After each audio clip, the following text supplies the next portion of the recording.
Listen. If you are an American who believes there is a God, then you probably believe that America is still the greatest nation on earth. Hopefully, you also recognize that we need a moral, spiritual revival before a political revolution can be planted in fertile soil.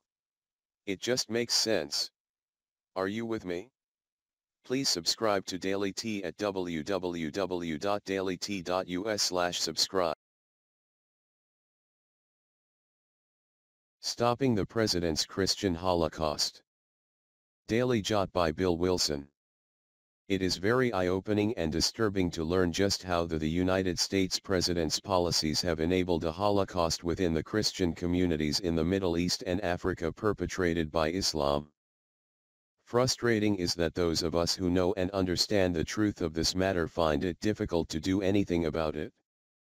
Injustices are taking place and those in power are winking and nodding at them, using their words to placate, but doing nothing substantial to end them. We cannot allow frustration to prevent us from action.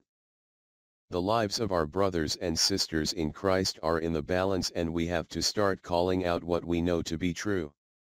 Their voices are not heard. They need a voice. We need to make it an issue. Let me relay a story to you as written by a longtime Daily Jot reader. This past weekend my brother-in-law, who is a doctor, wrote an article, talking about the Muslim atrocities and their evil God. His daughter, my niece, said people at work had sneered at her and mocked her because of the article.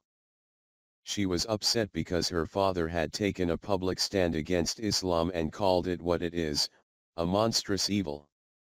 She was afraid he might be attacked or killed. I told her that not long ago I had to make that decision myself. Was I going to let the fear of being attacked or killed prevent me from speaking out in every public forum I could find, or was I going to do what God has called me to do, be salt and light? I decided I would speak out and let God protect me. I told her that her father had done the right thing by his actions. Even here in America, where we aren't really in that much danger, the Muslims have done such a good job of terrifying people that we're afraid to speak out. If we don't fight now, from a position of strength, then when we reach the point that we must fight or be destroyed, we will likely be fighting from a position of weakness. I keep remembering the verse from the book of Revelation, 12:11, and they overcame him, Satan, by the blood of the Lamb and the word of their testimony, and they loved not their lives unto death. Jesus says those who will save their lives will lose them, but those who lose their life for Christ's sake will find them. Keep putting the truth out. Some people will act on it. This is an example of the complexity of what we face. But we must act. Nothing is being done because the voices are not loud enough. What can you do? You can talk it up everywhere you go.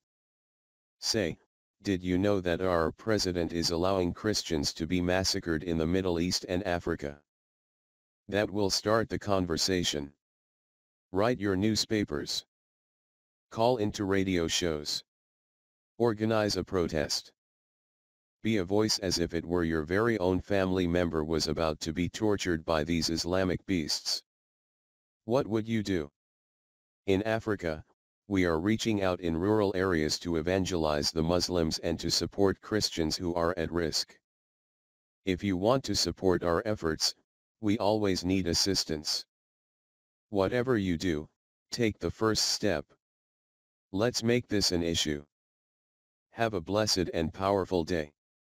Bill Wilson. www.dailyjot.com